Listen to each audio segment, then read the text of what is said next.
Welcome back, YouTube. This is part 7 of the SX4 head gasket timing chain replacement series. If you haven't watched the other videos, please do so. If you're interested in this information, kind of go step by step on how I do this job. This is the first time doing it, so if it's your first time doing it, I got some decent tips on how to get the head off, on how to get the timing chain off, how to get the manifold off, how to get everything reinstalled. As you can see, I finally got the timing chain cover back on today, this morning. Kind of a little bit of a hassle, so I'm going to run through how I did it. Just because there is no gasket for this, it's all RTV gasket sealant stuff right here. Ultra black gasket maker, or you can use any other brand, but I was using this stuff. So there's no gasket, so it's kind of hard to put it back onto the block without smearing it all over the place. And I found it's best to put the gasket sealant on the timing cover off the car and then reinstall it very carefully without smudging it on anything before you can get it into place. So what I did was, to make it easier, to give you a little bit more room in the engine bay here, there's usually 2 studs on this side here coming out for the accessory, the pulleys. I'll show you right here. These 2 pulleys right here that come off that side of the engine. And to make it easier to get the timing cover back in, I pulled the studs out. So these studs are like this into the block, right? So I ended up pulling these out. It makes it a lot easier to get that timing cover back in place without having to kind of go around this. It's almost nearly impossible without smearing the RTV on everything. So if you don't know how to get studs out, they came out fairly easily. You just kind of take the original, these are the original nuts that were on here, and you just kind of double nut it.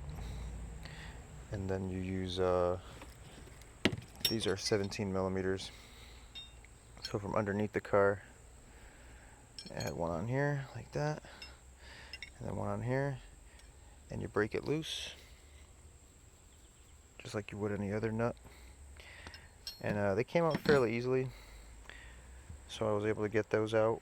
Now I gotta just take this, or I'm gonna reinstall them now. Reinstall them, so I leave this one on there. I'm gonna go back under there and reinstall it. And then you gotta break these loose again. You just go opposite direction, they'll break loose. And then do the process again on this one. Reinstall it back into the block. And then once those are back in the block, you can put the pulleys back on, put the nuts back on, put the caps back on. And also, what was easier for me to get the timing cover, I pulled this pulley off. This is the tensioner pulley. It goes on the opposite side of the engine. It goes over here on this side, kind of down by the, in between the water pump and the air conditioning. Let's see, it goes right there on that thing right there. On that little shaft that's right there, that little silver shaft, that's where it goes. So I was able to get that off, give myself a little bit more clearance. It's really tight in here to get this timing cover back in. You can see all the RTV kind of pushing out of the sides.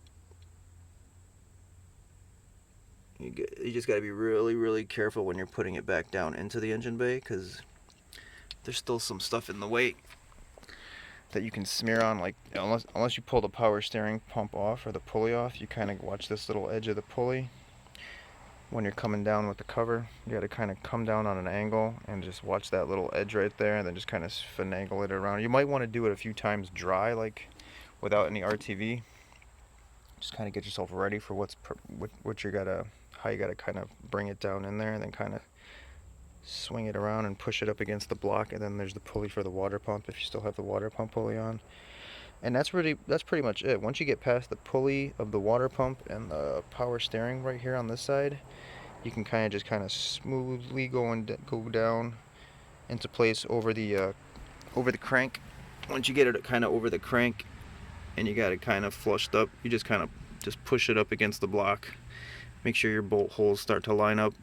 I just threaded a couple in at the bottom, just kind of hold it in place where I can do it easily. I didn't worry about these underneath ones here yet. I put those in last. I got all these kind of in first on the face. So I got those in just to kind of hold it in place on the bottom. And then up here, I just put this bracket back on with those two just to kind of hold it in place there. And then this bracket here. And then there's one there and there's one right there. Just to kind of hold it in place, and then I started filling in the rest of the gaps. There's a bunch in the middle there. They're kind of hard to get to. If you get the cover off, obviously you're gonna figure out where the rest of the bolts are gonna have to go, but they're kind of hard to get to. With the engine mount out, obviously, I have the jack, the engine on the jack here, and it's best if you jack it up as far as you can. Give yourself enough room. Just get it up as high as you can. And that gives you a little bit more clearance to kind of, on this side here, with the pulley, kind of slide that timing cover down in there and kind of, whoop. Once you get it kind of into place where it's supposed to be level with the block, you just push it towards the block. Make sure that all your bolt holes are lining up and stuff. Kind of a nightmare, but not totally undoable. Like I said, it's best if you kind of do a couple dry runs first, just to make sure you know what you're doing before you get into it. And now I'm gonna go ahead and put these studs back in the block, and then put those pulleys back in, and continue from there. I still gotta put the crank pulley on and the belt, and that should be it for that. Then everything else is pretty much easy. Just gotta put the valve cover gasket on, put the valve cover on, all the intake stuff, and then we should be done, ready to start this thing up again. So yeah, that's basically what I have left to do, and that's what I did so far. And I'm trying to think if there's anything else, any other updates, but I don't think so. I think that's it for now.